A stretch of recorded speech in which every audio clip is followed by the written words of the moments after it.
pour avoir les 10 000 euros. Elle n'a pas pu avoir les 10 000 euros. Donc, le seul recours qu'elle avait, c'était son cousin. Elle sait qu'il a beaucoup d'argent. Donc, c'est comme ça, elle l'appelle, elle lui dit, ah, vraiment, il y a besoin d'un prêt. Il veut que tu m'aides. Je traverse des soucis actuellement, moi et mon mari et tout, et qu'on sort, c'est chaud. Le gars lui dit combien? Il dit qu'est-ce qu'il y a? Elle lui dit non, ah, est-ce que je peux avoir 10 000 euros que je vais te rembourser? Il lui dit, mais 10 000 euros, c'est rien. Viens au Sénégal, tu vas venir chercher les 10 000 euros là. Comment tu vas prendre pour... Elle dit non, mais tu peux m'envoyer d'une autre manière. Il dit non, il ne peut pas transférer tout ça comme ça. Qu'elle n'a qu'à venir au Sénégal pour prendre. Voilà comment, sans son mari, elle organise son voyage. Donc le cousin paye son billet, il paye son hôtel au Sénégal, il paye tout, parce qu'elle est venue là. Elle ne veut pas que ses parents sachent qu'elle est venue prendre l'argent dans la main de son cousin. Et voilà comment le cousin, elle arrive là-bas. Elle dit que vraiment, elle ne sait pas ce qui s'est passé. Mais moi, je sais que c'est parce qu'elle a vu l'argent. Elle dit quand elle est arrivée, le cousin est venu avec plus de 30 000 euros. Et puis il lui a dit, ah, moi là, je t'aime. Moi, je vais te prendre comme ma femme. Oui, tu seras ma troisième femme. Lui là, c'est un va-nu-pied, il ne peut rien t'apporter. Ton mari là, c'est un vaurien. Moi, je te prends, tu seras vraiment une vraie femme. Tu seras respectable et tout, et qu'on sort. Tu sais que ça fait longtemps qu'il court derrière toi. Ah, elle dit, elle ne sait pas ce qu'il a pris. Si c'est l'argent, elle a regardé, ouais. Si c'est quoi, elle a regardé, ouais. Elle est partie au Sénégal. Et c'est comme ça, la relation a commencé entre elle et son cousin. Le même jour-là, ils ont couché. Elle dit que vraiment, que la faiblesse, les problèmes ont fait que elle a couché avec le gars. Est-ce que vous comprenez? Donc la relation a commencé. Elle dit que les deux ont couché ensemble. Il a donné l'argent. Mais il dit, ah, moi l'argent que moi il te donne là, c'est pas pour que tu partes pour être mari et femme de ton gars là. Il faut le laisser. Viens, il te rend bien. Donc, arrivé un moment, elle dit qu'elle prend l'argent, les deux, en tout cas pendant les 1 mois, elle est partie au Sénégal. Là. Son mari pensait qu'elle est en famille. Déjà, elle n'est pas en famille. Hein. Elle est en train de se gérer. Elle gère le gars. Les deux ont fait le 1 mois ensemble. Elle revient en France. Elle dit qu'elle était devenue rebelle à son mari. Parce qu'elle voulait arrêter la relation. Parce que dans sa relation où elle était dedans, là, elle souffrait trop. Elle dit qu'elle souffrait trop. Le gars est obligé d'aller travailler 1200 euros. Elle va vivre comment? Les deux se battaient et tout. En tout cas, elle dit que ça n'allait pas. Donc là, elle n'est pas née pour souffrir. Donc voici comment elle a créé des problèmes à son mari ici en France jusqu'à... En tout cas, elle a organisé sa séparation elle-même. Et quand son mari lui a dit non, que vraiment, moi je ne peux plus rester dans cette relation, elle dit, il n'a même pas fini, c'est même pas sorti de sa bouche. Elle a pris ses affaires, direction Sénégal. Elle a commencé à vivre avec son cousin. Elle allait. Le gars allait la présenter en tout cas, elle allait chez ses parents d'abord. Donc, les parents lui ont demandé, mais qu'est-ce qui se passe et tout et ça. Elle dit non, que vraiment, elle a bien réfléchi, que le cousin qui a l'argent, il a demandé ses mains, donc elle est prête à rentrer dans la relation. Et vous savez que il y a des coutumes là, les cousins, cousines se mettent ensemble. Est-ce que vous comprenez? Voilà comment elle laisse son mari. Et puis elle vient dans la relation de son cousin. Amis, je vous ai toujours dit ici que c'est quand il y a les problèmes que le diable te tente. C'est quand vous êtes dans la souffrance là. C'est là le diable te tente. Parce que le diable aime la souffrance. Et si tu n'es pas dur, tu vas finir par céder. Voici comment les parents commencent à organiser maintenant. Elle dit que le gars a mis le paquet dans la dot. Parce qu'il était fan d'elle. Il a mis le paquet dans la dot. Et c'est ce qu'elle croyait, qu'il était fan d'elle. Alors que dans le fond, le gars, il a vu quelque chose sur elle, que lui, il a besoin de ça. Donc le gars a mis paquet dans la dot. Voilà comment, quand on finit la dot, tout, elle va vivre chez le gars. Elle dit, avant qu'elle tombe enceinte, c'était l'amour parfait. Que le gars était à ses petits soins. Elle était la plus chouchou de ses femmes. Tout était carré. C'est elle qui vivait dans la maison principale du monsieur. Les autres femmes, elles vivent dans leur maison. Elle vit dans la maison principale du monsieur. Elle dit, avant qu'elle tombe enceinte, là, vraiment, elle vivait une belle vie. Que tout ce qu'elle avait, c'était à ses pieds. Quand elle dit, donne-moi au moins 20 millions, comme ça, il prend une main. Quand elle dit, donne-moi tel million, il prend une main. Jusqu'au jour, elle vient lui dire, je suis enceinte. Ah. Elle dit, quand elle lui a dit que, je suis enceinte. Elle dit, le gars a dit, tu es enceinte comment? Il dit, non, je suis enceinte. Que vraiment, il y a un enfant, on attendait un enfant et tout, et qu'on sort.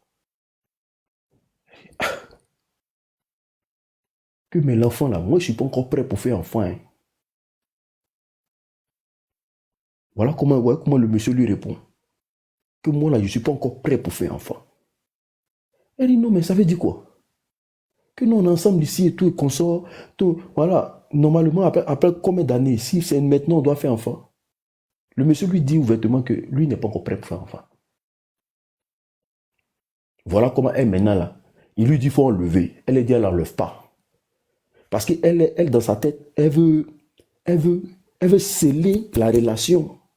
Elle veut que les deux soient ensemble.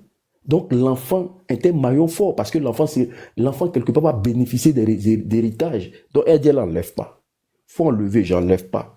Faut enlever, j'enlève pas. Voilà où elle, le monsieur, deviennent c'est-à-dire qu'ils sont dans la même maison, mais ils deviennent des ennemis. Le monsieur ne veut plus la sentir. Elle dit, elle vit dans la maison, le gars. Le gars ne fait que la boxer. Quand il quitte au travail, quand il arrive comme ça, il est dans une colère noire. Il insulte comme de la merde. Quand elle parle là, c'est les pères des gifs qui vont rapidement. Et voici comment dans leur discours un jour, parce qu'elle dit non que dans la maison là, il y a une chambre qui n'a jamais ouvert.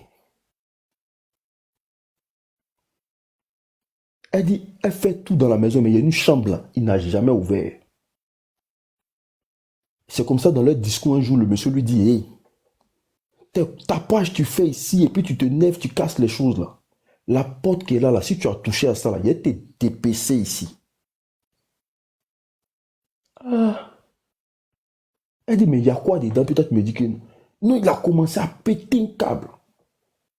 Et que quand le monsieur rentre dans la pièce, le monsieur peut taper des heures dedans. Elle dit, il peut taper des heures dedans. Personne n'a accès à ça, à part lui seul. Voilà comment le monsieur l'a menacé. Est-ce que vous comprenez? Jusqu'à ce qu'elle accouche sa fille. Elle dit le jour de l'accouchement, il n'est pas venu. Le jour de l'accouchement à l'hôpital, il n'est pas venu. Il s'en battait les couilles, mais éperdument qu'elle a mis un enfant au monde. Et l'enfant là, il déteste l'enfant comme c'est pas possible. Comme si ça n'a jamais existé. Déjà, l'enfant qu'elle a mis au monde là, elle-même, elle ne sait même pas c'est quoi elle a mis au monde. Au fait, le monsieur, il est dans des pratiques occultes. Et l'enfant qu'elle a conçu là, c'est un enfant parce que dans le monde de l'au-delà, le monsieur est marié là-bas. Donc, ils ont mis quelque chose, c'est que au lieu d'un enfant, ils ont mis, bon, parce qu'elle dit que l'enfant avait des attitudes que elle-même en tant que mère, quand elle a son enfant, elle a peur de son enfant. Donc, et puis encore, le monsieur déteste l'enfant. C'est-à-dire qu'elle était en guerre avec le monsieur, non? Et quand l'enfant naît, le monsieur est en guerre avec elle et le monsieur est en guerre contre l'enfant encore.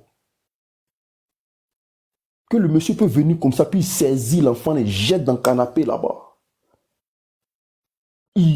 Parfois, elle peut sortir, le temps qu'elle rentre comme ça, elle va voir le monsieur en train de chicoter l'enfant.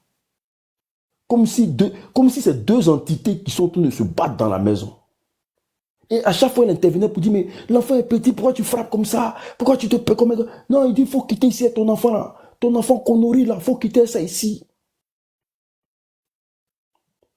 Donc, c'est comme ça, elle maintenant, quand elle rêve, elle voit son enfant dans des endroits bizarres.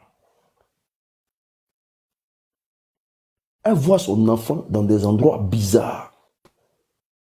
Alors que le monsieur aussi, là, c'est un ritualiste. Est-ce que vous comprenez? Mais comme c'est son enfant, c'est une mère, elle ne peut pas rejeter son enfant. C'est là, un jour, il lui a dit, le monsieur lui dit à elle, que cet enfant-là, elle va faire quelque chose qui va dépasser notre entendement. Qu'elle va faire un accident. Mais elle va sortir dedans sans gratinure, sans rien. Pour que tu saches vraiment que ce qui est dans ta main là, c'est pas un enfant. Si je ne veux pas que ça reste dans ma maison, si je veux que vous deux là, vous quittez ma maison. Ah! Elle dit, mais il faut m'expliquer. C'est toi qui vois dans tout. Moi, je ne vois dans rien.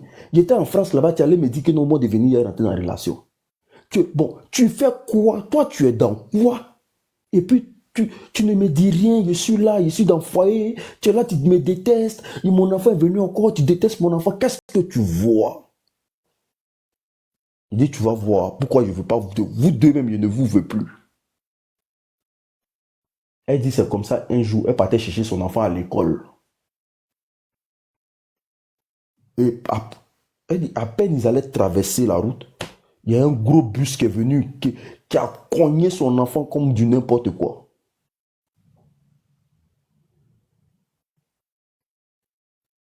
Sur le champ, là, ils ont pris l'enfant. Oh, l'enfant est décédé. Oh, l'enfant est ceci, l'enfant est cela. Ils envoient l'enfant à l'hôpital. L'enfant se réveille. L'enfant commence à... Elle dit que... Elle regarde son enfant et dit, mais mince, c'est quoi ça? Elle dit, l'enfant s'est réveillé comme s'il n'y a rien qui s'est passé. Donc, elle commence à comprendre pourquoi son mari déteste l'enfant. Au fait, c'est une personne de l'au-delà qu'ils ont envoyé pour surveiller son mari. Donc, dans le fond, la maison là, où il vit là, il ne doit pas vivre avec femme là-bas. Donc, ils ont mis une personne dans le ventre de sa femme pour venir surveiller son mari. Donc, le mari, lui, sait.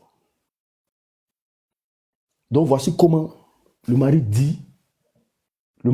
dit, moi là, bon, si vous voulez rester, vivre ici avec moi là, tu es obligé de marcher selon ce que je veux. Parce que tant que tu vis avec cet enfant ici là, moi là, je dois me nourrir de sang. Je dois me nourrir de sang. Elle ne veut pas perdre son enfant. Ben, si tu dois te nourrir de sang, il faut te nourrir de sang. Moi, je ne veux pas perdre mon enfant. Je ne veux pas aussi partir de la maison comme ça. Moi, je lui ai dit à mes parents que je viens au foyer, je suis au foyer. Je dois me nourrir de sang. Tu te nourris toi de sang, fais ce que tu veux. Donc, voici comment elle rentre dans une complicité avec son mari. C'est-à-dire que, quand on vous dit d'avoir des vies de prière, là, c'est très important. Hein? C'est très, très important. Vous savez comment son mari se nourrit de sang? Elle explique. Et elle dit qu'elle a participé à ça. Elle était dedans. Elle dit qu'elle a participé à ça. Elle était dedans. C'est comme, elle dit, son mari peut inviter les gens, les babatiers chez lui à la maison, non? Hein? Les gens avec qui il fait le même travail. Et celui qui essaie de le dépasser dans son domaine un peu, c'est-à-dire que dans la vente de l'or et tout et consort là, s'il sent quelqu'un qui rentre un peu en concurrence avec lui, son mari rentre dans le bois sacré et puis tue la personne.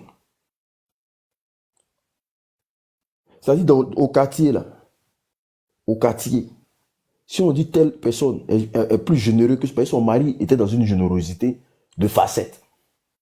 Tout le monde parlait de lui et tout et consort. Si quelqu'un rentre dans une concurrence de générosité avec lui pour éteindre lui son nom, son mari tue la personne. En tout cas, elle dit, si tu n'as pas la foi, il peut te tuer comme on tue un poulet. Quand il arrive au chantier même comme ça, et puis quelqu'un lutte chantier avec lui, là c'est vite fait même. Elle dit c'est vite. Il tuait les gens comme amusement. Jusqu'à ce qu'il tue son meilleur ami. Jusqu'à ce que son mari tue son meilleur ami. Juste parce que son meilleur ami a commencé, est rentré dans un business où l'argent a commencé à sortir. Elle dit vraiment que son ami commençait à gagner beaucoup d'argent. Mais son ami ne savait pas que son mari là était dans le connerie. Elle dit elle assistait à ça et tous les rituels que son mari peut appeler au moins plus de 10 marabouts chez lui pour juste tuer quelqu'un. Et voici de quoi il pouvait nourrir sa maison et tout et que ça, parce que l'enfant qu'elle a là, l'enfant là n'est pas humain. Est-ce que vous comprenez? Quand vous n'avez pas de vie de prière là, vous êtes comme des poulets. Vous êtes comme des poulets. Les gens peuvent vous prendre votre vie pour rien. Il dit, même pour une petite discussion, quand il arrive sur un chantier et qu'il y a une petite dispute, il peut prendre ta vie à cause de ça. Il n'aime pas. Et puis, il avait quelque chose. Ça, elle dit qu'il avait quelque chose. Il n'aime pas voir quelqu'un devant lui. Il peut te tuer juste parce qu'on parle de toi. On parle de toi. Il peut te tuer pour ça. Juste parce qu'on parle de toi. Parce que lui, quand il est quelque part là, on doit parler que de lui seulement. On doit dire c'est lui qui est gentil. On doit dire c'est lui qui est bien. C'est lui qui est sérieux. C'est lui qui est sincère. C'est lui qui donne à la jeunesse. C'est lui qui est le meilleur. C'est la main facile. On doit dire que c'est lui. C'est pour ça que je vous ai dit toujours, faites très attention aux gens qui viennent dans la peau de mouton. Alors que dans le fond, là, ce sont des loups. Les gens qui aiment trop qu'on parle d'eux. Les gens qui aiment trop qu'on dise qu'ils sont trop gentils. Dans le fond, c'est des gens qui sont très méchants. Parce que quand tu fais du bien, là, c'est pas toi, c'est les gens qui parlent de toi. Si tu ne fais pas de tapage, ça vient, les news passent seuls. Mais ceux qui aiment toujours dire, oui, moi j'ai fait, moi je suis ceci. C'est des gens, même chez eux à la maison, là, même nourriture pour manger, il n'y a pas. Leurs frères sont au chômage, c'est pas possible. Et elle dit que son mari, il détestait qu'on dise que quelqu'un est devant lui. Elle dit, si quelqu'un passe devant lui là, s'il n'a pas tué la personne, et il devient très furieux à la maison. Elle dit, son mari, parfois quand il entend que telle personne est devenue ça, il devenait très furieux à la maison. Il commence à dire, lui là, il est fini avec sa vie. Hein? Il veut pas être en bas de moi. Il ne veut pas me respecter. Il veut le tuer. Il ne veut pas le laisser. Et c'est comme ça. Un jour, elle est tombée malade. Elle dit, elle est tombée malade. Parce qu'elle avait l'impression qu'il a fini de tuer beaucoup de personnes maintenant. C'est sur elle maintenant, il veut arriver. Elle dit, elle est tombée malade. Famille, tapotez le live, s'il vous plaît. Tapotez, partagez le live, s'il vous plaît. On tapote, on partage le live, s'il vous plaît. Tapotez le live, tapotez, partagez. Toutes les nouvelles personnes, abonnez-vous, s'il vous plaît. Toutes les nouvelles personnes, abonnez-vous, s'il vous plaît. Elle dit, elle est tombée malade. Elle a commencé à souffrir. On l'envoie à l'hôpital. Ah, il n'y a rien. On l'envoie ici. Il n'y a rien. Elle dit son mari ne gérait même pas sa maladie. Est-ce que lui gérait ça?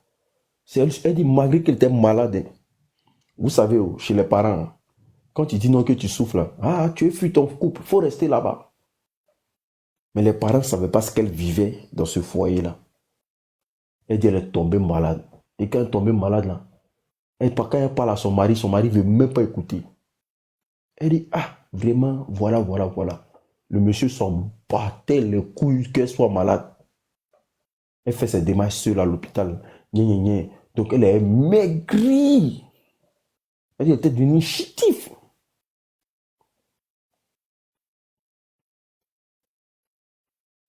Est-ce que vous comprenez? Par contre, elle avait honte même de montrer son visage.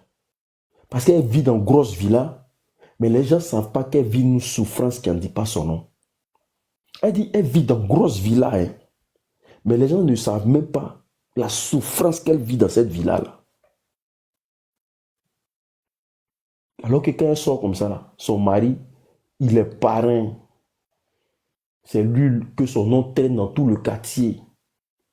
C'est lui le papa gentil. C'est lui le père des pères. C'est lui qui a la main facile. Alors que même à la maison, elle n'arrive même pas à manger.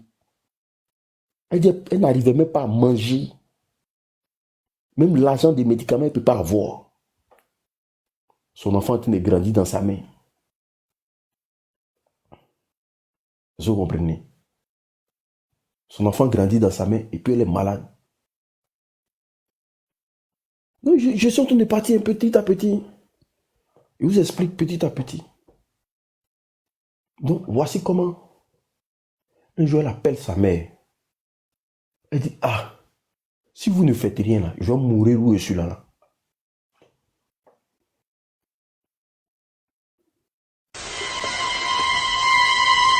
Elle dit à sa mère, si vous ne faites rien là, je vais mourir. Parce que je vous parle, mais vous ne savez pas ce qui se passe. Vous connaissez les mamans. Donc la maman a accepté d'écouter sa fille. Voilà comment sa fille lui dit que ce monsieur-là, il est en train de me faire participer à beaucoup de choses. Que je te demande pardon. Arrangez-vous à m'enlever ici.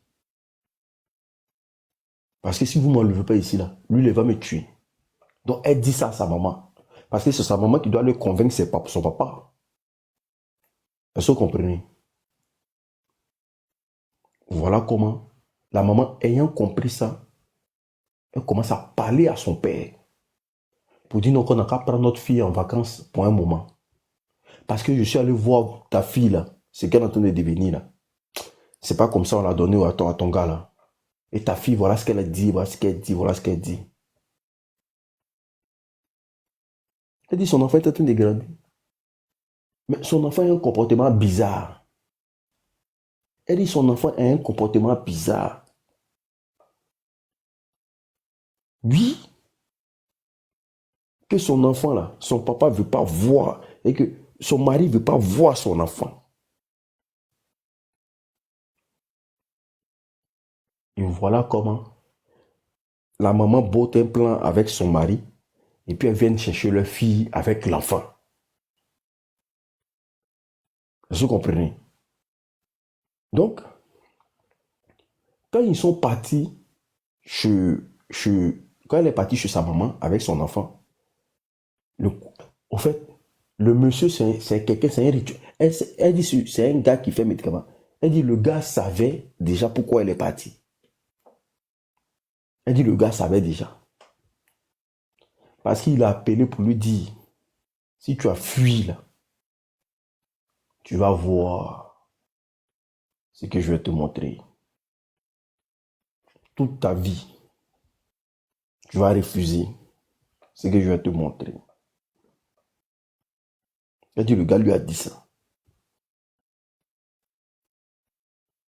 Donc, l'enfant ayant un comportement pas normal, bizarre, elle dit son enfant a un comportement bizarre. Donc, les parents ont dit, comme tu as la nationalité là, va, Mais ne va pas en France. Tu peux partir dans n'importe quel pays, mais il ne faut pas donner ta position en France. Il faut partir, laisse l'enfant avec nous ici. On va essayer comme on peut. Si l'enfant ne peut pas, on va essayer de lui rendre à son papa. Donc c'est comme ça, les mamans organisent le départ de leur maman, de leur fille. Voilà comment elle remonte sur l'Europe. Elle dit, mais, si elle retourne au Sénégal, mais c'est encore mieux. Elle dit, quand l'enfant pleure là-bas, là, elle a comme l'impression que l'enfant est à côté d'elle. Parce qu'elle entend les cris d'enfant. C'est comme si son enfant est en train de lui dire, maman, il faut revenir, je suis seul ici. Elle dit quand son enfant se lamente dans sa maison ici en Europe. Et son mari l'a appelé pour lui dire, donc tu es vraiment allé en Europe. Donc tu m'as vraiment trahi. Et voilà quand son mari lui dit, tu ne connaîtras jamais la paix. Parce que je ne veux pas te laisser. Elle dit, parfois elle peut quitter comme ça. Elle arrive à la maison. Elle peut sortir. Elle arrive à la maison. Elle va voir elle dit, elle peut voir de gros margouillards dans sa maison. Un margouillard. Elle dit, margouillard se promène dans sa maison comme si elle était au bled.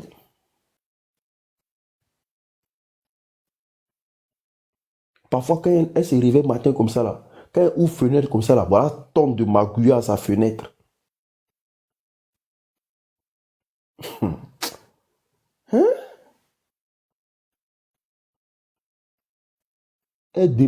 Même son papier, elle dit son papier, ils l'ont arraché son papier. Que sa vie est compliquée comme c'est pas possible. Donc quand elle m'a appelé, elle me dit non que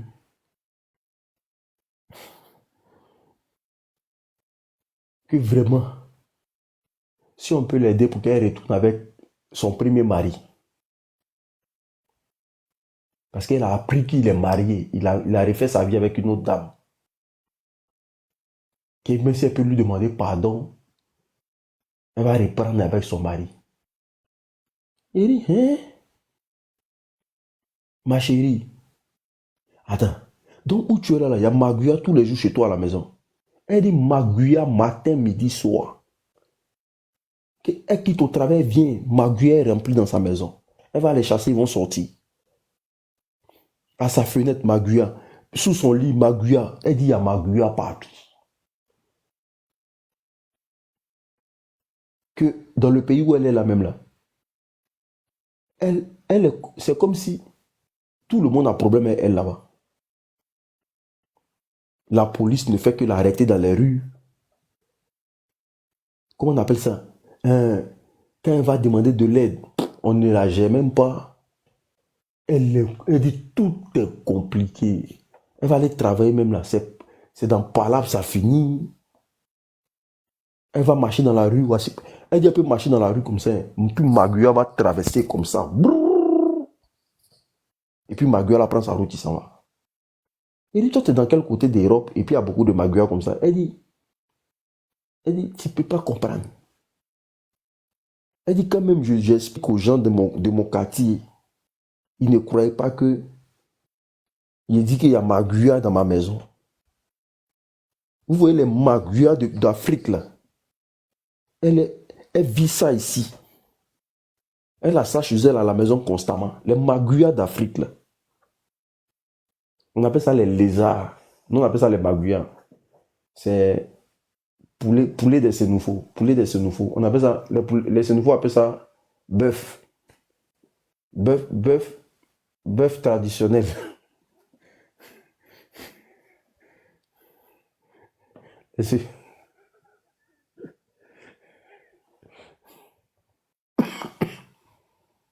Où elle est là? Ses parents lui ont dit, l'enfant là, si elle est maligne là, elle n'a qu'à oublier l'enfant là. Que depuis que l'enfant est rentré dans leur maison, Tout est devenu difficile, même pour manger, ils ne peuvent pas manger. Ils sont en train de lutter pour que le monsieur revienne prendre son enfant. Elle n'a qu'à faire comme si elle n'a pas encore, elle n'a pas encore fait là. Elle n'a pas fait enfant à lui. Eux, ils vont lutter, ils vont donner l'enfant là.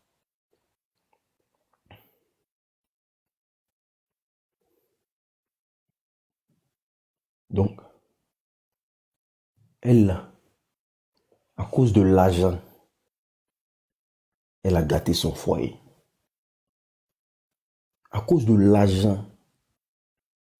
Et que, parce que pour elle, la pauvreté, là, c'est un défaut. Tu travailles, ton mari, il se cherche. J'aimerais dire ici à une femme, ma chérie, les moments difficiles d'un homme, là, sont des moments de bénédiction. Tu as compris avec quoi? Les moments difficiles d'un homme sont les moments de bénédiction. Quand ton mari traverse des difficultés, si tu ne peux pas l'aider là, il ne faut pas le rabaisser.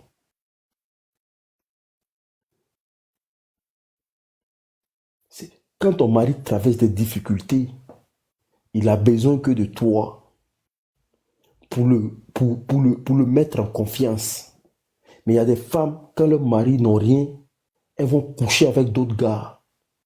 Elles vont chercher l'argent d'une autre manière. Elles vont larguer le gars.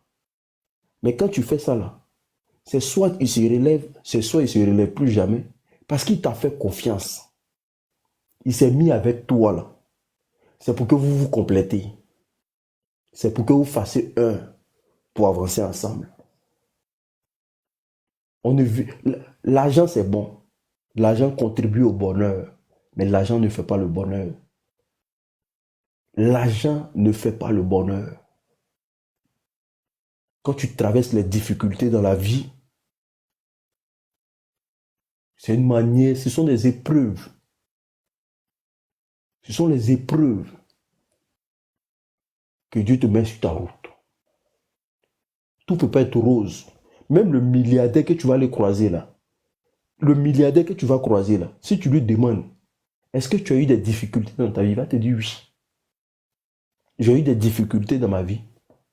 Et Dieu a fait, je suis devenu comme ça aujourd'hui. L'homme le plus riche d'Afrique, là, Aliko Dangote, il dit qu'il vendait avec des paniers d'arachides sur sa tête. Il a commencé avec des paniers d'arachides. Un peu. Il a commencé à vendre des cigarettes. Un peu. Il a commencé à faire petit commerce. Un peu. Aujourd'hui, là, il est l'homme le plus riche de l'Afrique. Rien n'a été rose comme ça. Mais les gens aujourd'hui, là, tellement ils aiment la facilité. Beaucoup de personnes aujourd'hui, tellement ils aiment la facilité. Parce que je dis toujours, certaines femmes ne vont pas au foyer parce qu'elles aiment leur mari. Certaines femmes ne vont pas au foyer parce qu'elles aiment leur mari. Non. Elles vont au foyer pour combattre contre la pauvreté. Parce qu'elles sont nées dans des familles pauvres, donc elles doivent avoir quelqu'un de riche. Elles doivent avoir un sugar daddy. Si ton papa n'est pas devenu sugar daddy, c'est parce qu'il a échoué dans sa vie. Est-ce que c'est parce qu'il a échoué dans sa vie? Hein? Si ton papa n'est pas devenu sugar daddy, est-ce que c'est parce qu'il a échoué dans sa vie? Toi, tu es jeune, tu couches avec quelqu'un qui a l'âge de ton papa. Et puis tu prends ça comme une fierté. Oh, moi, j'ai mon sugar daddy. Moi, je suis ceci. Si ton papa n'est pas devenu sugar daddy, est-ce que c'est parce qu'il a échoué dans sa vie? C'est parce que ton père a des principes. Ton père a des valeurs. C'est parce que ton père, là, il connaît sa position géographique.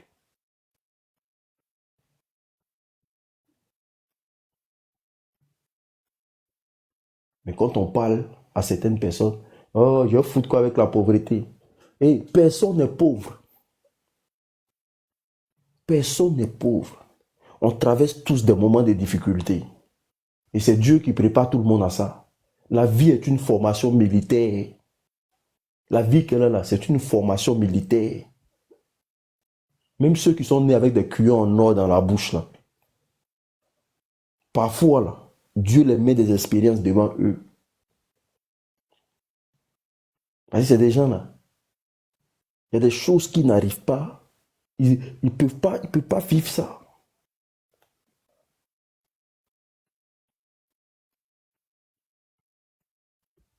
Maintenant, tellement vous êtes pressé. Regardez, elle était très pressée. Mais le monsieur a refait sa vie tranquillement. Je pense que le monsieur n'a pas magouillé chez lui. Tu l'as laissé pour aller derrière ton cousin qui a l'argent. Toi, maintenant, tu ne peux plus vivre. Mais ton mari, lui, il n'a pas magouillé chez lui. Oh. Lui, il est bien. Lui, il est tranquille. Je parle au même titre que les femmes et les hommes. Il y a les hommes aussi, ils souffrent avec des femmes. Et quand il y a un peu dans leurs mains, paf. Mais quand ils gagnent un travail ou ils gagnent une promotion, la femme là devient une sorcière. Ça, c'est des... Ceux qui font ça, c'est des maudits. Les gens, quand ils sont pauvres, leurs femmes sont là, leurs femmes crèchent avec eux, les femmes se battent avec eux. Mais le jour où ils gagnent un petit boulot, la femme est devenue sorcière. Ah, tout ce qu'elle dit là, c'est pas bon. Cette femme-là, elle est contre moi. Non, mon frère. Non, champion. C'est toi le sorcier. Parce que tu as commencé à gagner l'argent maintenant. Tu la vois en vieille. C'est les petites filles, tu commences à regarder. Parce que tu as commencé à avoir l'argent. Tu la vois en quelqu'un de fané. Ses seins sont tombés. Son corps est tombé. Mais pour que son corps tombe là, il a fallu que toi là, tu lui fasses des enfants. Ou bien, c'est toi qui as fait que son corps est tombé. Donc à quel moment elle est vieille? C'est toi qui as utilisé son corps. C'est toi qui as manipulé son corps. C'est toi qui as fait tomber tout sur elle.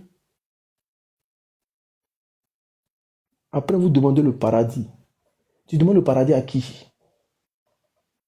Tu demandes le paradis à qui?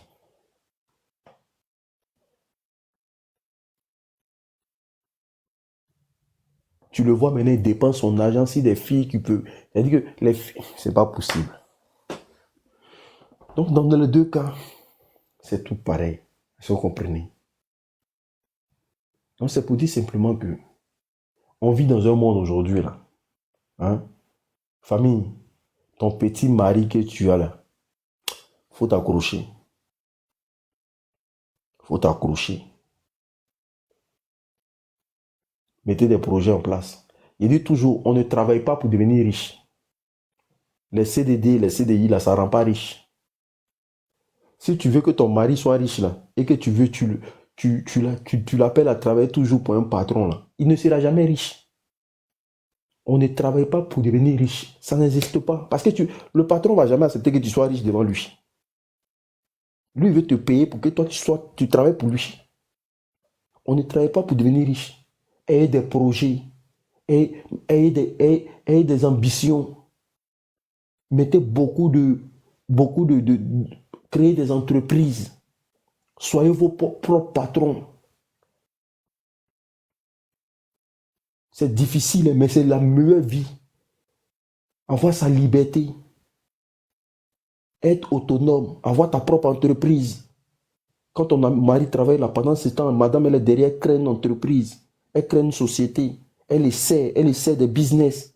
Le jour que ça prend là, le monsieur arrête de travailler, on continue dans le business. C'est comme ça. Sinon, en Europe, ici, là, tu as fait 20 ans dans le travail des Blancs. Tu ne peux jamais devenir riche. En Europe, ici, tu as fait 20 ans dans le travail des Blancs. Tu ne peux jamais devenir riche. Jamais. Tu vas t'endetter seulement. Donc, quand vous voyez, 50 ans, mais merci beaucoup. Quand vous voyez des gens ici, ah, moi, mon mari n'a rien. Non, ton mari ne peut pas avoir l'argent. Parce que toi, la femme, là, tu fais quoi à côté de lui? Vous ne travaillez pas des projets, des entreprises. C'est les patrons qui sont riches. Les employés peuvent... Un employé ne peut pas devenir riche. À part s'il a gagné au loto. À part ça, ici, là, dites-moi combien de foyers qui vont en vacances à Dubaï. Dites-moi combien de foyers qui vont en vacances à Dubaï, comme les autres le font. Pour que tu partes en vacances à Dubaï, là, mon frère, il faut avoir le couille. Hein. faut avoir les couilles pour aller en vacances à Dubaï. Même aller en Côte d'Ivoire simple, là, on connaît combien de mois d'économie. Et puis peut-être ils allaient se laisser, il s'est dit ça. Mais au fur et à mesure que le temps passait, il a compris que bon, ça était en train d'être sérieux. Que voilà, le jeune, c'était pas quelqu'un qui était venu pour jouer. Vu que le jeune, c'est quelqu'un qui priait beaucoup. Donc il était venu vraiment pour faire du sérieux avec la fille. Donc le père a commencé à dire à dire à sa fille, moi je ne veux pas le jeune, je veux pas le jeune. Seulement que, bon, au fait, il ne donnait pas de motif valable pour que la fille puisse laisser le jeune, au fait. Il disait juste que je le veux pas pour toi, moi je veux quelqu'un d'autre, je veux blanc, les trucs comme ça. Il disait pas, au fait, des motifs banals. Donc la fille s'est dit quoi? Elle dit que le jeune est bien, il a rien fait, donc elle voit pas pourquoi elle va laisser le jeune. Donc ils ont continué avec la relation. Et après quelques temps que moi truc qu'on appelle ça même, je suis enceinte. La fille aussi tombe enceinte. Et quand la fille tombe enceinte, tout de suite elle dit au jeune, ah voilà, je suis enceinte. Donc le jeune, il a eu un peu peur parce que déjà le père de la fille ne voulait même pas le voir. Et en plus, il y a eu une grossesse encore. Donc c'était vraiment alarmant. Et je sais pas, vraiment, je sais comment le père a su que sa fille était enceinte. Mais le père là, il avait l'intention de faire quelque chose au fait. Je veux pas dire le nom parce que je veux pas faire sauter ton live, tu vois. Donc, le père là, déjà dans sa tête là, il s'était déjà préparé. Sa fille ne lui avait pas dit qu'elle était enceinte. Mais on dirait la femme qui avait à la maison là avait remarqué que la fille était dans les débuts. Donc, sûrement, elle a parlé au papa là, donc il a compris que voilà, que la fille était enceinte. Mais il attendait que la fille vienne lui parler. Et la fille, elle avait tellement peur que la maman du jeune a dit, bon, comme c'est comme ça là, dimanche, dis à ton papa que tu viens, genre, à l'église, et puis on en profite, on va parler de ça au pasteur, on va voir ce que le pasteur dit. Donc, elle va à l'église là-bas, il parle au pasteur tranquille. Le pasteur dit que si la fille peut là, elle n'a qu'à quitter la maison, parce que ce que lui voit là, il voit rien de bon au fait. Il voit quelque chose de très grave qui va arriver. Donc, elle n'a qu'à s'arranger pour quitter là où elle est là. Elle n'a qu'à quitter la maison. Donc, la fille était un peu, bon, elle était un peu, on va dire, elle était prise de panique même, parce que si elle partait comme ça sans dire à son papa, ça allait créer d'autres trucs. Donc, elle savait pas quoi faire. Elle était là. Je crois, c'était le dimanche qu'elle était partie à l'église. Elle est retournée à la maison. Le lundi, le mardi, le pasteur l'appelle. Tu as quitté la maison là? Elle dit non, elle est encore là. Il dit, tu as 2 jours. Si dans 2 jours là, tu es encore là-bas là. En tout cas, moi, je t'ai déjà parlé parce que là, je sais plus ce que je vais encore te dire. Faut savoir que toi, tu as 2 jours pour quitter la maison. Donc, la fille, le jour après, elle est toujours là. Elle n'a pas encore dit à son papa. Elle sait pas comment elle va faire. Et le jour J là, sa belle-mère l'appelle. Bon, la belle-mère, à l'époque, c'était la maman de son actuel mari, l'appelle. Elle lui dit, ah, on est devant chez toi. Descends, on part. Elle dit, comment ça vous êtes devant chez moi? Elle dit, oui, on est devant chez toi, descends. Donc la fille, elle n'a rien pris au fait. Elle est juste descendue comme ça, comme elle était habillée. Elle est montée dans la voiture. Ils ont démarré, ils sont partis. Comme ça, elle a quitté la maison. Donc, ça s'est passé comme ça. Et quand le père est retourné, il a vu qu'elle n'était pas là. Ça a créé le tollé que ça devait faire et tout. Après, bon, elle a essayé d'appeler son papa pour lui dire, ah, voilà, je suis enceinte, je suis partie pour ça. Je savais que peut-être si je te disais, tu allais très, très, très mal prendre. J'ai eu peur, donc je suis partie. Vraiment, je te demande pardon, faut pas te fâcher. J'ai dit l'unique. Ah, c'est là que tous ces problèmes ont commencé. Si elle savait, il a dit, c'est là que tous ces problèmes ont commencé. Son papa dit, où tu es parti là? Tu vas retourner chez moi c'est même pas à genoux, même en rampant même, tu vas retourner me demander pardon. C'est pas ce pardon que tu es en train de me demander au téléphone là. C'est un pardon c'est-à-dire que tellement tu vas souffrir là. Tu vas retourner me demander pardon. La fille a dit non. Et en tout cas, elle a essayé de dissuader son papa que non, elle ne voulait pas vraiment faire exprès tout ça. Le monsieur a été catégorique, il a mis son téléphone, il a dit, l'unique, sa vie, son enfer, son calvaire a commencé. Quand elle dort la nuit, d'abord, la première fois, elle m'a dit non, quand elle a dormi, elle a fait un rêve. Et dans le rêve là, il y avait un gros serpent qui était venu. Dans le rêve, hein, le serpent était venu et le serpent là voulait la piquer. Et quand le serpent voulait la piquer là, elle dit, comme son copain à l'époque là, c'était quelqu'un qui priait beaucoup. Donc ça a coïncidé que c'était comme si dans le rêve là, elle entendait comme le jeune qui était en train de prier au fait. Donc, au fur et à mesure que le jeune priait là, le serpent là, il s'éloignait. Quand le jeune priait, elle entendait la voix du jeune dans le rêve qui priait et le serpent s'éloignait jusqu'à ce que le serpent disparaisse. Et elle a crié, elle a chuchoté un coup, elle s'est levée. Quand elle s'est levée là, elle a expliqué le rêve là aux jeunes. Ils ont commencé à prier, ils sont allés dormir. Le lendemain, elle prend son téléphone, elle appelle son papa, elle lui dit, ah, c'est-à-dire qu'à chaque fois, elle demandait, c'était la même histoire de pardon, tout ça là. Non, faut me pardonner. Je sais que tu es beaucoup fâché avec moi. Pardonne-moi.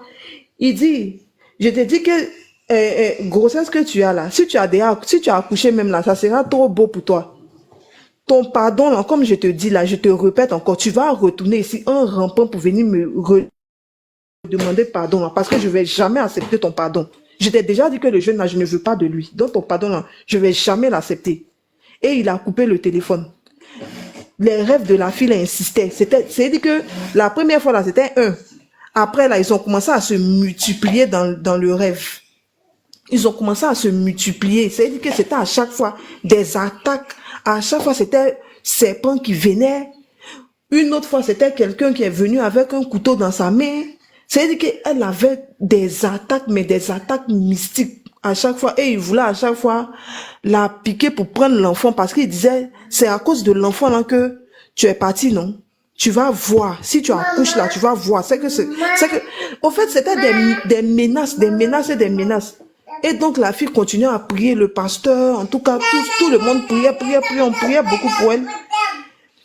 Et au finish, par la grâce de Dieu, elle a accouché.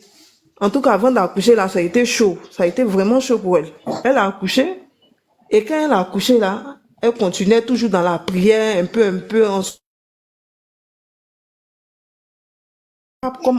comme maintenant, là. Donc, elle continuait toujours dans la prière. Il faut savoir que ce sont des gens qui sont tellement gentils que, surtout son mari, là, c'est quelqu'un qui a tellement un bon cœur, que tous les attaques qu'on envoie contre eux, là, à chaque fois que les gens essaient de les attaquer, là, Dieu transforme les attaques, là, en bénédiction pour elle, au fait. Donc, qu'est-ce qui s'est passé? Le monsieur, vu qu'ils avaient seulement une voiture, il a décidé de s'acheter une deuxième voiture qui était plus grosse. Donc, il achète la voiture et ça coïncide que il y a son oncle qui vient d'un pays voisin pour venir les voir. Donc, le monsieur vient. Quand le monsieur vient, il voit la voiture qui est garée devant le portail. Et le monsieur regarde la voiture là. Il regarde la voiture. Ça veut dire que elle, de la fenêtre, elle était dans la maison. De la fenêtre, elle voyait le monsieur dehors. C'est-à-dire à peine arrivé avec son mari. Hein. Ils étaient à peine arrivés que le monsieur se retourne. C'est-à-dire que avant de rentrer là, il s'est retourné, il a regardé la voiture. Elle était perplexe, quoi. Elle comprenait pas. Donc il finit de regarder, il rentre. Quand il rentre là, après bonjour là, la première chose qu'il lui demande, il dit la voiture qui est dehors là, c'est pour qui? Elle dit que non, que la voiture là, c'est pour ton neveu qui vient d'acheter même il n'y a pas longtemps. Le monsieur l'a dit, ah bon? Il dit oui. Elle dit oui, que c'est lui qui vient de prendre comme, bon, l'autre voiture était petite, il n'y avait pas la place, donc on a décidé d'acheter une autre voiture. Donc le monsieur dit, ah, donc ça va chez vous jusqu'à vous avez pris une autre voiture. Elle dit, ah, en tout cas, on remercie Dieu, c'est pas quand on est riche, mais c'est que Dieu fait grâce. Et le monsieur l'a dit, ah, en tout cas, la voiture là, c'est joli, hein? D'accord? Donc, ils étaient dans la maison. Et à chaque fois qu'il y avait une petite causerie, le monsieur, parlait de cette affaire de voiture là. L'oncle de son mari là sortait ce sujet de voiture là. C'est-à-dire le monsieur avait tellement fait une fixation sur la voiture que c'était en train de devenir gênant. Un temps, il était venu pour un tour de une semaine comme ça. Donc à chaque fois, il parlait de la voiture, jusqu'à il était dit que pendant qu'il était dans la maison là, il a appelé sa femme là-bas dans le pays voisin là, qui était resté dans le pays voisin. Il a appelé sa femme devant eux. Et puis ils étaient en train de causer. Puis il dit à sa femme, est-ce que tu sais que t'as acheté une nouvelle voiture, hein? La voiture là, c'est grande, c'est comme ça. En tout cas, c'est une très belle voiture. Ah, la fille a même été dépassée. Elle dit, mais c'est quelle publicité de voiture le monsieur est en train de faire comme ça. Donc le monsieur finit son séjour, il s'en va. Le même jour, le monsieur là est sorti de la maison là. La fille a dit, elle est partie faire une petite sieste. Après, elle a eu envie de pisser, donc elle se rend dans la douche. Elle va dans la douche là. Elle ouvre la fenêtre de la douche. Devant la fenêtre là, il y a du l'unique. Il y avait, c'est comme si, c'est qu'elle n'avait jamais vu dans sa vie. C'est comme si les abeilles, toutes les abeilles de la ville là, s'étaient rassemblées devant la fenêtre de la douche. Elle dit, il faut voir les abeilles. Les abeilles, quand elle a ouvert la porte là, les abeilles là étaient pleines devant la porte comme ça. En train de, c'est-à-dire que, heureusement qu'il y avait les lentilles, je sais pas si on appelle ça antivol en français, bon, je me rappelle plus, mais il y avait la barrière là, qu'on met en été là, pour ne pas que les moustiques rentrent là. Et c'est ça qui a fait que les abeilles là n'ont pas pu franchir et rentrer dans tout. En tout cas, elle dit, elle a eu tellement peur qu'elle a appelé son mari pour venir voir parce qu'elle était dépassée. Elle dit, mais tous ces abeilles là sont quittées où? Il dit, mais je sais pas. Donc, ils appellent le pasteur, et le pasteur dit, faites très attention, prenez l'huile bénite que on a pris à l'église le dimanche là, et versez ça devant la fenêtre là, et puis devant votre porte, et puis partez dormir. Elle dit, le jour là, la nuit là, ils n'ont pas pu dormir l'unique. C'était comme une bataille. Ils n'ont pas pu dormir. Il dit, oh non, elle dit, elle dit comme ils sont en train de dormir là, c'est comme si quelqu'un était, c'était comme si, même pas une personne, mais comme s'il y avait plusieurs personnes qui étaient sur eux en train de faire, je sais pas, des trucs. Ils n'ont pas pu dormir. Elle dit la nuit là, elle et son mari n'ont pas pu dormir, ils se sont levés, ils sont restés à genoux, ils ont prié jusqu'à, malgré qu'ils avaient un peu sommeil là, ils ont prié jusqu'au petit matin. Le petit matin là, encore les mêmes trucs là, les mêmes trucs, comment on appelle ça même, les mêmes abeilles là, elles se lèvent encore, les abeilles là sont dans le même coin où ils étaient hier là, les abeilles étaient là-bas. Elle ouvre la porte où elle va sortir là, les abeilles encore devant la porte là-bas. Mais elle comprenait plus rien. Elle dit, mais qu'est-ce qui se passe? Son mari aussi comprend pas. Donc ils appellent le pasteur. Le pasteur dit que à faire ça là, en tout cas, moi je vous ai dit, c'est pas tout le monde que vous devez faire rentrer chez vous. Le monsieur qui vient de partir là, c'est lui qui est en train de faire tous ces trucs là. Voilà. Donc, je vous dis en même temps. Et où il est parti là, si vous faites pas attention là, en tout cas, ce qu'il a commencé là, il est déjà parti appeler sa femme pour dire que vous êtes assis là, vous avez vous êtes trop bien, au fait vous avez l'argent. Donc c'est ça là, sa femme aussi a pris pour aller donner. Ça veut dire que c'est comme si gens ils se sont partagés la nouvelle quoi. Maintenant dans partager nouvelle là, c'est là qu'ils sont en train ils ont fait genre comme une petite association. Maintenant ils sont en train de monter sur eux. C'est ça, le monsieur dit que, en tout cas, moi, ce que je peux vous dire, on n'a qu'à prier et puis on n'a qu'à gêner.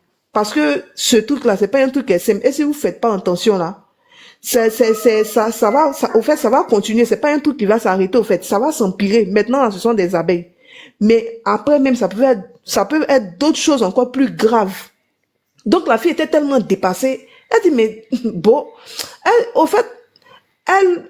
pouvait pas s'attendre à ça, quoi. Elle dit, elle pouvait tout s'attendre, mais à cause d'une voiture, quelque chose de banal comme ça ici, c'est à cause de ça qu'on va venir faire du mal à quelqu'un. Donc, au fait, elle était tellement dépassée. Donc, ils ont continué, ils ont commencé à prier, jeûner, tout ça. Et qu'est-ce qui se passe? Le mercredi, le jeune dit, il va sortir, il va prendre la voiture, genre pour aller au travail, un truc qu'on appelle ça même en ville. Il s'en va, il allume la voiture là, la voiture commence à faire un bruit bizarre, après stop, la voiture ne s'allume plus. Il essaie, la voiture ne s'allume pas. Une voiture qui fonctionnait, qui n'avait même pas de problème. Il dit, la voiture là, c'est gâté comme ça. Un coup comme ça, la voiture s'est gâtée. La voiture ne fonctionnait plus. Donc, le monsieur appelle son mécanicien. Il dit, ah, j'essaie de démarrer la voiture, mais je vois que ça s'allume après, bon, ça s'éteint, au fait, ça ne bouge même pas. Donc, je sais pas quel problème il y a. Tu peux venir voir. Le monsieur vient voir. D'abord, après la première fois qu'il a vu, il a dit que non, que la voiture n'a pas de problème. Que lui ne voit aucun problème sur la voiture. Il ne sait pas pourquoi la voiture ne démarre pas. Un autre encore vient, même chose. Il dit, il ne voit rien. Il ne sait pas pourquoi la voiture encore ne démarre pas. Donc maintenant, ils ont commencé à prier avec le pasteur. Et après, je crois, 2-3 jours, le mécanicien, son premier mécanicien là, qui avait dit qu'il ne voyait rien là, il dit il a trouvé la panne dans la voiture, mais c'est quelque chose qui va lui coûter, on va dire aux environs de 3 000 € comme ça. Parce qu'il y a une panne dedans qui est très grave qu'il doit arranger et ça va lui coûter aux environs de 3 000 €. Il dit 3 000 €, comment ça 3 000 €? Pour une voiture qu'on dit que non, il n'y avait rien, un truc juste comme 3 000 €. Il dit, ah, en tout cas, où c'est ça, ou c'est que tu vas jeter la voiture. Donc le gars dit, ah d'accord, on va arranger, vu que la voiture est neuve, c'est pas une vieille voiture, donc faut arranger. Donc le jeune arrange. Quand il finit d'arranger la voiture, il gare la voiture d'abord. Parce que le pasteur dit, faut pas, il va rouler ça en même temps. Il n'a qu'à garer, il n'a qu'à prendre, il n'a qu'à s'arranger au fait pour partir, il n'a qu'à laisser la voiture pour un temps. Donc le monsieur partait dans ses déplacements là. Un jour comme ça, il croise, comment on appelle ça, le papa de la fille. Il croise le papa de la fille. Pourtant, ils sont même pas dans la même ville, hein. Je te parle de 2 villes différentes, au fait. Il croise le papa de la fille. Et pendant ce temps, comment on appelle ça, en échangeant, le père là lui dit, ah, est-ce que vous êtes arrivé à arranger la voiture là? Il dit, mais comment toi tu sais que moi, ma voiture est gâtée? Il dit, mais c'est, comment on appelle ça, l'oncle là qui m'a dit que vous avez acheté une nouvelle voiture, que la voiture a un problème. Il dit, mais même l'oncle là, moi je lui ai pas appelé, je sais même pas comment il fait pour savoir que la voiture est gâtée. Il dit, mais, comment on appelle ça même? Mais c'est son oncle, c'est ma fille, donc au fait, il veut justifier le fait qu'il puisse savoir les problèmes de sa fille sans que sa fille l'ait appelé, quoi. Parce que lui, il n'a pas appelé l'oncle là pour dire que sa voiture avait un problème. Son papa aussi, il ne cause plus avec la fille, donc ils savent pas comment le monsieur a fait pour savoir que la voiture avait un problème. Donc ce épisode là passe, le jeune arrive à la maison, il explique à la fille, ah, mais toi, depuis toi tu es ici là, toi tu as appelé ton papa pour dire que la voiture est gâtée. Il dit non, elle dit non, que moi je n'ai pas appelé. Il dit, mais moi aussi, je n'ai pas appelé. Donc, qui est parti lui dire que la voiture est gâtée?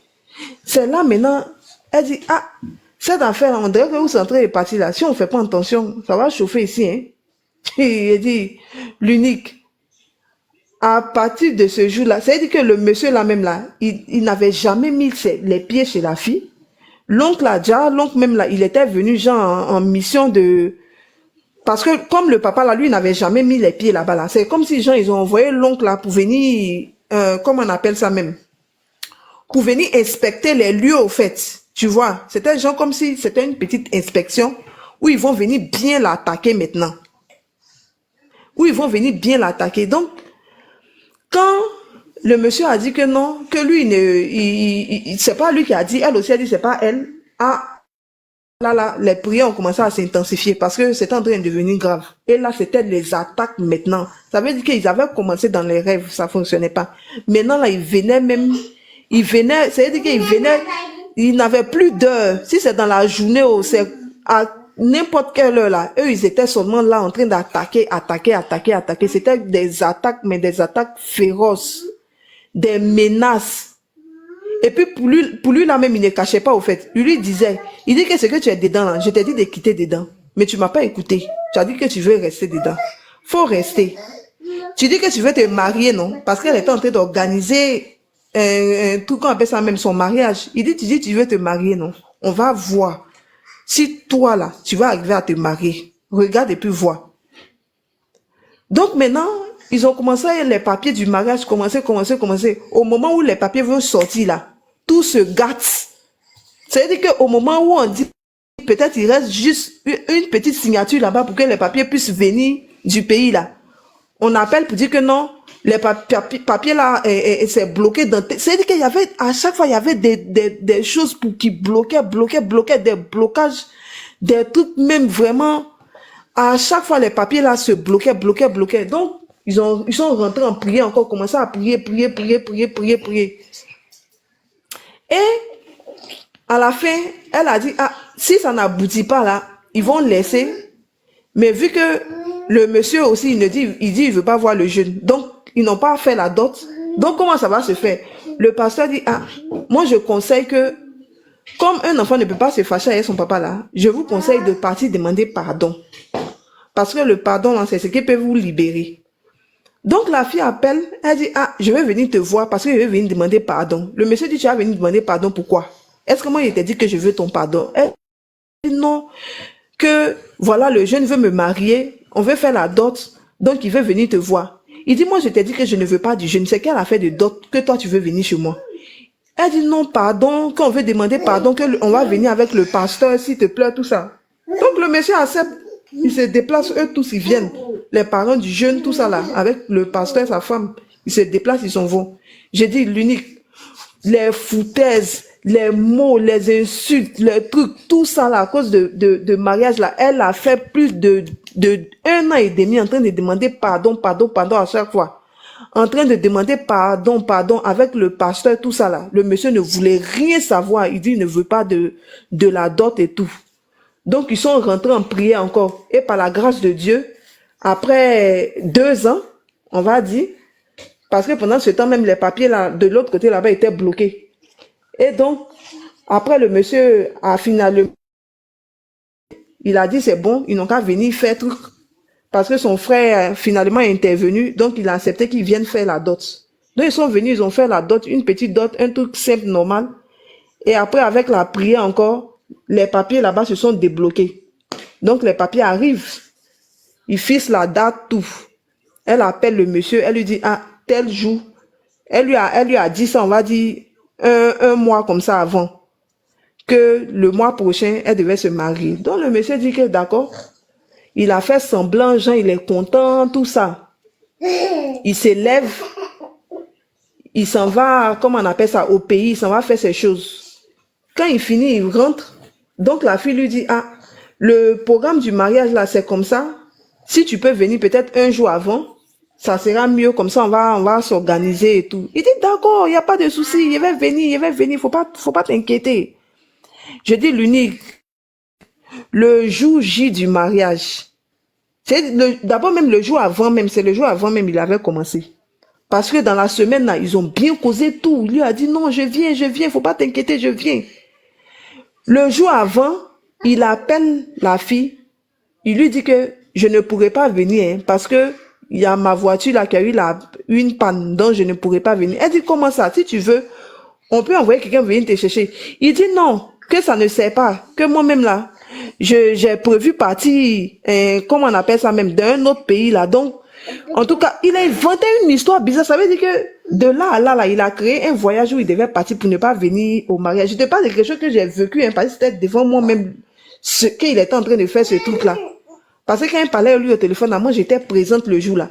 Il dit non, que lui, il voyage, il ne peut pas venir, il peut pas venir dans le mariage. Il faut imaginer quelqu'un qui a préparé son mariage depuis combien de temps elle attend ce mariage-là. Et puis toi, un jour avant, toi-même qui es le père qui est supposé accompagner ta fille là, tu viens dire que non, que tu ne viens pas dans le mariage. Le monsieur là n'est pas venu dans le mariage là, l'unique, il ne s'est pas présenté. À la fin, c'est l'oncle de la fille qui l'a accompagné, comment on appelle ça même, à l'église, et puis qu'il l'a accompagné à la mairie. Le père n'est pas venu. Et quand son père n'est pas venu, elle dit bon, comme c'est comme ça là, c'est que il m'a fait beaucoup de choses dans les années, j'ai pardonné, mais cette fois-ci là, je crois que c'est bon. Je vais couper en même temps, et puis ça suffit. Quand elle a dit, il va couper là, si elle savait, elle n'allait pas dire qu'elle va couper. Il a dit, en ce moment là, elle était ancrée dans la prière, parce que avec tout ce qu'elle a vécu là, ils ont commencé à prier jusqu'à maintenant, même elle est devenue bien, elle et son mari sont devenus solides même dans la prière. Donc maintenant, le monsieur, qu'est-ce qu'il fait? Il s'élève, il va voir la patronne de la fille, et il dit à la patronne de la fille que non, que la fille là, lui, il a beaucoup fait pour elle Au fait, il est parti raconter l'histoire de la vie de la fille à sa patronne. Du genre, il a beaucoup fait pour la fille. Il a aidé, que c'est même pas sa fille. C'est lui qui l'a fait venir ici comme sa fille pour pouvoir l'aider, tout ça. Déjà, le problème du monsieur, c'est quoi l'unique? Lui, il a fait venir la fille ici, là. Il voulait marier la fille, au fait. Est-ce que tu comprends?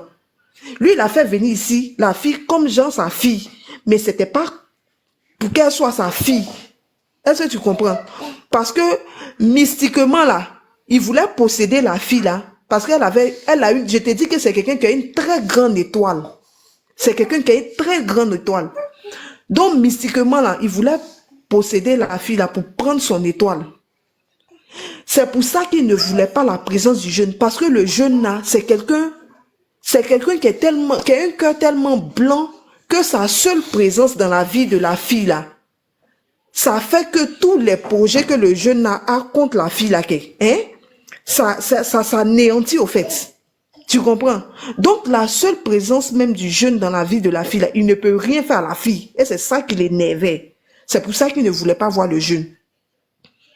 Il a essayé de tout faire pour les séparer, là. C'était pour ça, au fait. Donc, maintenant, comment on appelle ça même? Il a raconté ça à la dame, que non, la fille est ingrate. C'est lui qui l'a fait venir. Donc, tu connais, bon, les blancs, eux, les choses comme ça, là, eux, ils ne gardent pas ses cœurs. Ça l'a fait tellement bizarre qu'elle appelle la fille. Elle raconte-toi à la fille. Elle dit à la fille que, ah, voilà ce que ton papa est venu ton papa est venu me dire. Elle m'appelle aussi, elle me dit, elle dit, ah, mais selon moi, tu vas faire quoi? Demande à la femme, c'est qu'elle, bon, je sais même pas quoi dire, au fait. J'étais tellement dépassée, j'ai dit, ah, faut demander à la femme qu'elle a répondu, et puis ce qu'elle pense. Après, si la femme n'a pas mal pris, du genre, si elle ne veut pas te renvoyer parce qu'il est parti peut-être gâter ton nom, toi, tu tapes l'œil et puis tu vas de l'avant. Parce que tantôt, là, c'est quelqu'un qui fait partie de ta famille. Donc, c'est pas que tu peux être contre ton papa, au fait. Donc, moi, je lui ai donné ce conseil-là, et elle dit, ok, d'accord. Donc, quand elle a appelé quand la femme a fini de parler avec, elle a demandé à la femme, ah, qu'est-ce que tu lui as dit? La femme dit, ah, moi, je lui ai dit que tu travailles bien. Moi, j'ai pas de problème avec toi, donc je ne vois pas pourquoi je vais te renvoyer, au fait. Donc, elle dit, le monsieur est parti tout furieux parce que lui, il voulait que la patronne la renvoie. Donc, il est parti tout furieux.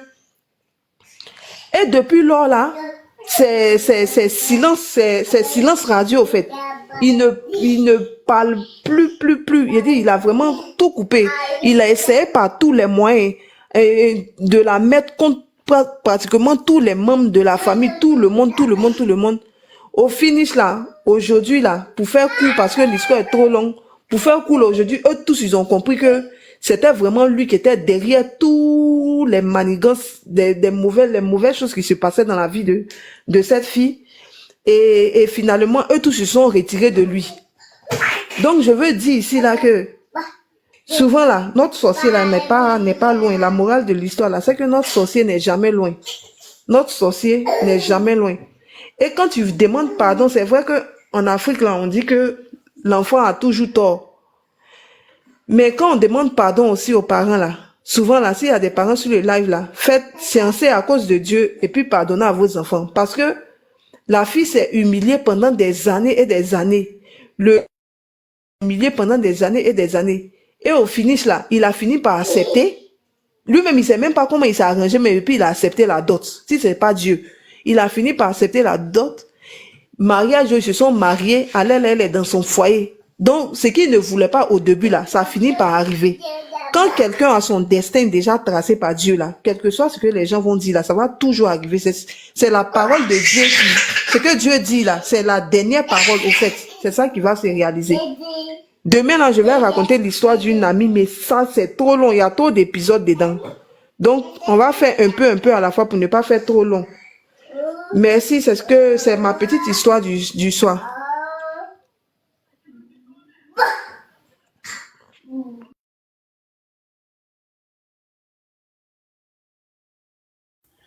L'histoire de Congolaise, merci beaucoup, ma chérie.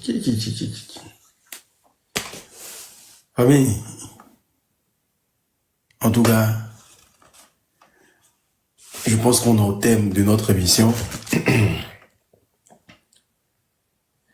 Et que Dieu, dans sa miséricorde, nous donne la santé, la grâce et la puissance. Voilà. De toujours revenir dans de meilleurs sentiments. Parce que demain, il y a l'émission encore. Merci à tous ceux qui ont participé. Merci à Précision. Merci aux 1100 personnes qui sont là jusqu'à cette heure. Demain, on doit reprendre. Demain, je pense qu'on va reprendre vite. Je vais lancer environ 16h, 17h par là. Et que Dieu vous bénisse abondamment. En tout cas, priez, priez sans cesse. Mettez votre foi en Dieu. Il n'y a pas mieux que ça. Il n'y a pas mieux que ça. Mettez votre foi en Dieu. Garantissez votre nuit. Voilà. Soyez toujours ponctuels. Et demain, soyez à l'heure. Parce que j'ai vu qu'aujourd'hui, vous n'étiez pas à l'heure. Et puis, j'ai comme l'impression que la page aussi a des petites difficultés que je vais essayer de réparer cette nuit avant de dormir. Que Dieu vous bénisse abondamment. Que Dieu vous aide. On est ensemble. À demain. Shalom. Précision, il nous reste 5 000. Il nous reste 5 000. Il nous reste 5 000. Donc on va en fond. On va à fond, les gars. On va à fond. On va à fond, les gars. Tapotez le lèvre. Allez, on tapote le lèvre. Hey, moi aussi, vous m'avez manqué. Tapotez le lèvre à fond, les gars. Tapotez. Il nous reste 2000 cas. Il nous reste 2000 cas, tout le monde. 2000 cas. Il nous reste 1000 cas. Il nous reste 1000 cas. Rapidement.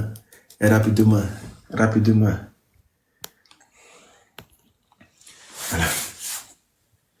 Merci. Maintenant, je demande à chaque personne de partager le live à 3 personnes. En tout cas, à 3 personnes de ses amis. Vous partagez le live à 3 personnes de ses amis. C'est très important. Dites-leur que le live a commencé et que on va commencer à taper là. Bonsoir tout le monde, j'espère que vous allez bien. Moi, c'est l'unique. Voilà, vous savez, ici, nous parlons des histoires mystiques, des histoires émouvantes. C'est très important. Ça permet de vous édifier. Ça permet aussi de vous positionner dans la vie active. Est-ce que vous voyez? Il n'y a pas de mal à ça. Ce qui est bien ici, c'est que quand on sort d'ici, chacun a appris quelque chose. Est-ce que vous comprenez? Donc du coup, raison pour laquelle quand vous venez ici, je vous demande de partager les lives. C'est très important parce que vous êtes déjà sur la page. Et merci à ceux qui prennent le cœur rose. Merci beaucoup, c'est très important. Merci et que Dieu vous bénisse abondamment. Et ceux qui ont des histoires à raconter, n'hésitez pas aussi à monter. Est-ce que vous comprenez? Ceux qui ont des histoires à raconter, n'hésitez pas à monter. Voilà. Pour essayer aussi de... Oh là là.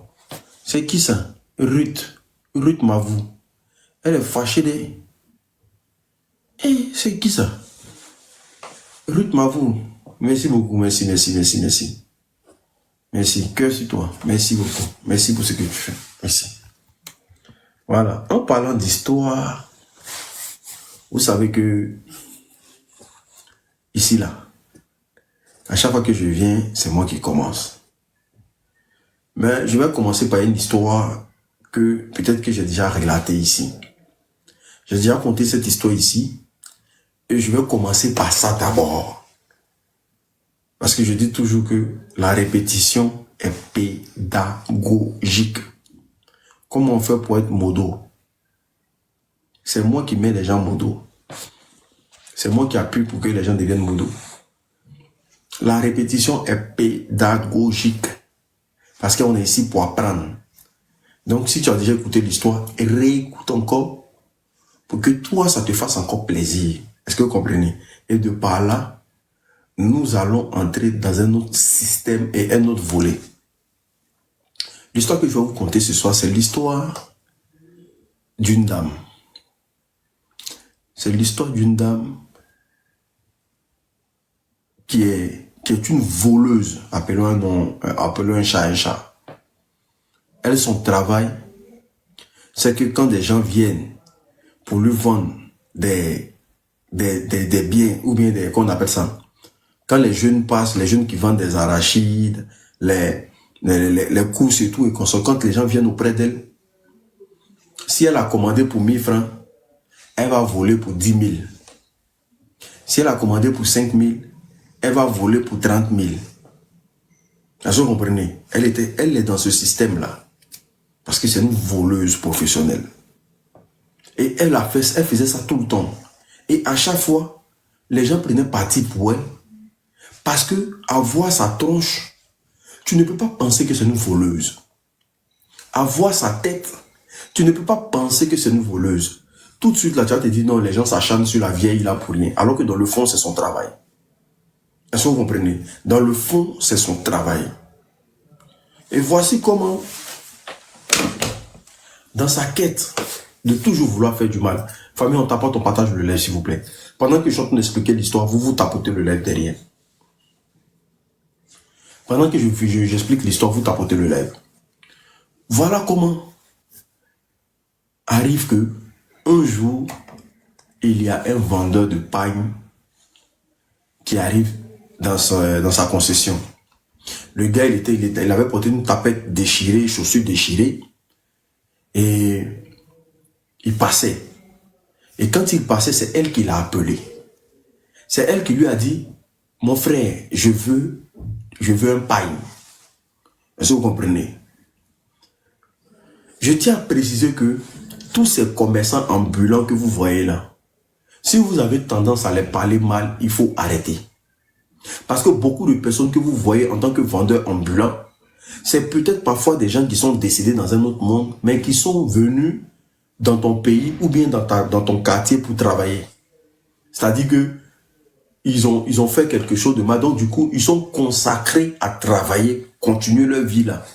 Donc tout ce que vous voyez en tant que vendeur ambulant ne sont pas forcément des humains. Voilà. C'est pour ça que vous les voyez, ça marche sur le soleil. On dit non, c'est des Nigériens, c'est des Burkinabés, c'est des ceci, ça veut rien dire. Ça veut rien, quasiment rien dire. Donc voici comment la dame en question. La dame en question, elle rentre, elle appelle le jeune. Le jeune, il vient avec ses pailles. Le jeune, il vient avec ses pailles. Aujourd'hui, là, je ne vais pas me concentrer sur les commentaires. Sinon, ça va mal finir. Voilà. Je ne vais pas me concentrer sur les commentaires, sinon ça va mal finir. Les questions qui n'ont pas de sens là, je ne vais pas répondre à ça aujourd'hui. Parce qu'ici, on n'est pas à l'école. Famille, tapotez le live. Pendant que j'explique l'histoire, vous tapotez le live. Donc, voici comment la dame en question, elle demande d'acheter un pain. Et le pain, c'est 5000 les pains. Est-ce que vous comprenez? Non, c'est 3000. Un pain à 3000. Donc, voici comment. Elle dit, elle veut un pain. Le gars enlève le pain et lui donne. Quand il enlève le pain et lui donne, elle sort un billet de 10 000. Le gars dit, ah, je viens de commencer. Je n'ai pas la monnaie. Elle dit, mais si tu n'as pas la monnaie, il faut aller chercher la monnaie. Il dit, non, je n'ai pas la monnaie, tu n'as pas 3 000 là-bas, que je viens à peine de commencer. Voilà comment. Elle dit, mais il faut aller chercher. Il dit, non, qu'il ne sait pas ici, là, il y a la monnaie et tout. Comme ça. Il dit, non, il faut aller chercher. Qui paye ça, là, ça me plaît, tout. Il y a longtemps, il cherche. Voilà comment le gars laisse son panier de pain devant elle. Et il prend sa route, il s'en va chercher la monnaie. Est-ce que vous comprenez? Et quand il va chercher la monnaie, quand il se lève pour aller chercher la monnaie, famille, la femme, elle enlève 2 pains dedans, et puis elle met dans sa maison. Ce qui veut dire qu'elle a 3 pains. Elle a un qu'elle a acheté d'elle-même, puis elle a volé 2. Est-ce que vous comprenez? Donc le gars, il finit de chercher la monnaie, il vient. Quand il vient, il donne la monnaie de la dame, et puis il lui dit que le pain que tu as pris là, pardon, il faut remettre dedans. Elle dit, j'ai pris quel pain? Vous connaissez les tapages de femmes de quartier. Elle commence à crier sur le gars. Comment tu peux me dire que j'ai volé tes pains? Il dit, pardon, les pains que tu as pris là, faut mettre dedans. Sinon, ça va te coûter très cher. Quand on ne connaît pas quelqu'un, on ne se comporte pas comme ça. Elle a commencé les mêmes tapages, les mêmes scènes, pour que tout le quartier sorte. Quand le quartier est sorti, ah, Aoucha là, toi tu es malade, la vieille mère va voler tes pains. Toi tu sais qui elle est ici. Tous les jours, tapage. Il dit, ils ont fait tapage jusqu'à le monsieur a soulevé ses pains. Il est parti avec. Et quand il est parti, il a dit que, pain que tu as pris là, Tu vas travailler pour rembourser ça. Il lui a dit avant de partir, il dit, pas que tu as pris là, tu vas travailler pour rembourser ça. Faut voir les gens, oh, tu peux faire quoi, sorcellerie là, vous pouvez faire quoi? Les gens commencent à banaliser l'affaire. Voici comment son mari arrive le soir. Son mari lui connaît le comportement de sa femme. Il sait que sa femme a un comportement qui est bizarre. Et à chaque fois, les gens viennent lui dire que non, sa femme là, elle a fini de mettre sa main dans la baraille des gens. Voici comment le monsieur en question, pendant que madame est en train de dormir avec son mari, à 2h du matin, ils attendent 2h du matin. Ils attendent à leur porte. Ah, c'est qui? Ok. Le monsieur se lève, il s'en va voir. Quand il s'en va voir, il voit un monsieur devant la porte. Il demande au monsieur, mais qu'est-ce qu'il y a? Puis tu viens frapper à 2h du matin chez moi ici. Le monsieur dit que, ah, je suis venu récupérer pain que ta femme a pris dans mes bagages ce matin-là. Il dit, mais de quel pain tu parles? Vous comprenez? Son mari demande, mais de quel pain tu parles? Il dit, non, matin, je suis venu vendre un pain ici. Donc, voici comment le monsieur en question, il a pris, et ta femme a pris 2 pains dans mes pains. Donc, je suis venu récupérer. Donc, c'est comme ça, il ferme la porte, il va réveiller sa femme. Il dit, toi, tu as fait quoi aujourd'hui? Et puis, il y a un monsieur devant la porte là-bas, qui demande après ses pains. Est-ce que vous comprenez? Si vous avez déjà entendu l'histoire là, vous gardez ça pour vous. Hein. Voilà. Celui qui met en commentaire que j'ai déjà entendu l'histoire, on te bloque. Voilà. Et vous êtes déjà, toujours vous disais ici. Voilà. Cette histoire là, nous tous on a entendu quelque part. C'est pour ça qu'il vient expliquer. Donc laissez pour ceux qui n'ont pas encore écouté. Voilà. Tu peux garder ça pour toi. Et c'est comme ça que ça commence et puis vous commencez à expliquer en commentaire. Donc voici comment tapoter le lèvre. Par exemple, pendant que j'explique le lèvre, vous tapotez le lèvre. Vous tapotez le lèvre. Vous tapotez le lèvre. J'aime ça. Oh. Use la même là, c'est qui même? Tu me fatigues, hein? Je ne sais même pas comment il est appelé. Tu me donnes cadeau tous les jours, mais je ne sais pas c'est qui. Bon, voici comment le monsieur en question, il vient. La femme, elle descend. Elle dit, c'est qui? Elle descend, elle voit. C'est le monsieur en question, le vendeur de pain qui a arrêté 2h du matin là. Elle dit, toi là, il y a quoi? Tu as quel problème? Depuis, tu as dit, monsieur, depuis le matin, il n'a pas pris ton pain. Tu es là, tu es là depuis le matin, tu me suis, il y a quoi? Le monsieur dit, hey, moi là, je ne suis pas d'ici. Hein. Mon pain que tu as pris là, faut donner, sinon tu vas payer ça toute ta vie. Tu vas travailler pour rembourser. Je suis venu encore même là, c'est parce que je t'estime encore que je suis venu réclamer les pains là. Elle a commencé à tempêter encore. Son mari dit, mais si tu as pris ces pains là, il faut donner ces pains. Hey, quelqu'un va se lever quoi à 2h du matin, va venir ici pour dire non que tu as pris ces pains, comment? Et puis, il n'y a rien. Tu penses que c'est parce qu'il est bête que non, il vient jusqu'à ici pour dire non que vous donnez pain. Si tu as pris ces pains, vous donnez ces pains. Elle a commencé à crier son mari. Tu ne me fais pas confiance. Tu me prends pour une voleuse. Patati patata. Donc, pendant qu'elle était en train de discuter avec son mari là, hein, il y a eu une petite indentation. Quand ils se sont tournés devant la porte comme ça, le monsieur a disparu. Le monsieur a disparu. J'avais plus les traces du monsieur. Tapotez le lait, s'il vous plaît. Tapotez. Ils n'avaient plus les traces du monsieur. Voici comment. Qu'est-ce qui se passe?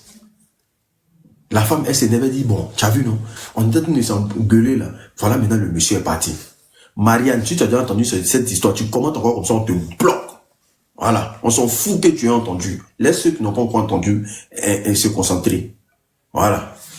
Tu commentes encore, tu dis, j'ai dit la chose qu'elle a fait encore, je te bloque. Il y a quoi? J'ai entendu, et puis on a fait quoi?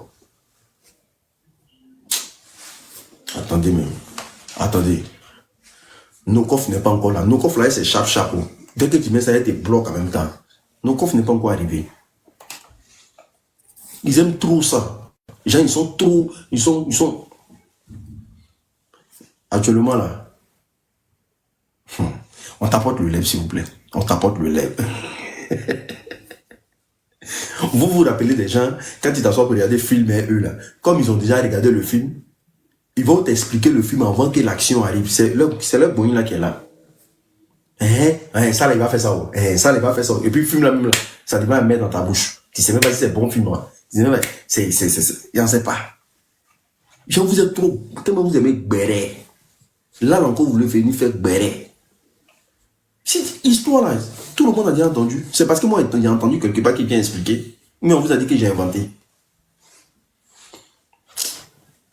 Tapotez le lèvre.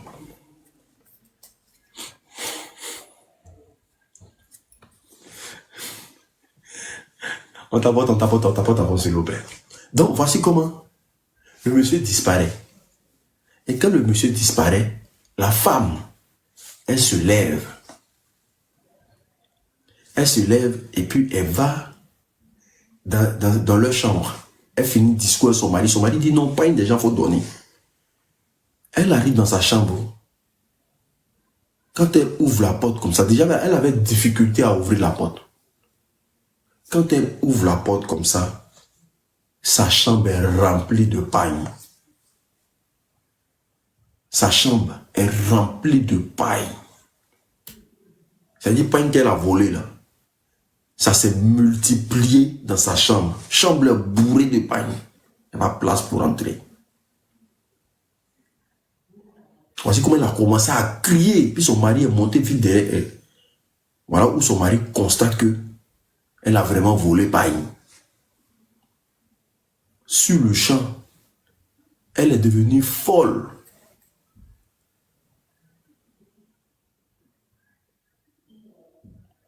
Sur le champ, elle est devenue folle. Elle a commencé à se déshabiller, courir dans les rues. Donc le temps que les gens vont courir pour la rattraper là, voici une voiture qui sort de nulle part, qui la ramasse. Bouah! Parce que le gars lui a dit, tu vas travailler pour rembourser paille là. Parce que c'est que vous devez savoir, il y a des gens qui meurent, dans le monde là, et puis ils vont travailler ailleurs. Rembourser des crédits ailleurs. C'est pour ça qu'on dit que ce qui ne t'appartient pas là, il ne faut pas prendre. Ce qui ne t'appartient pas, n'est pas pour toi.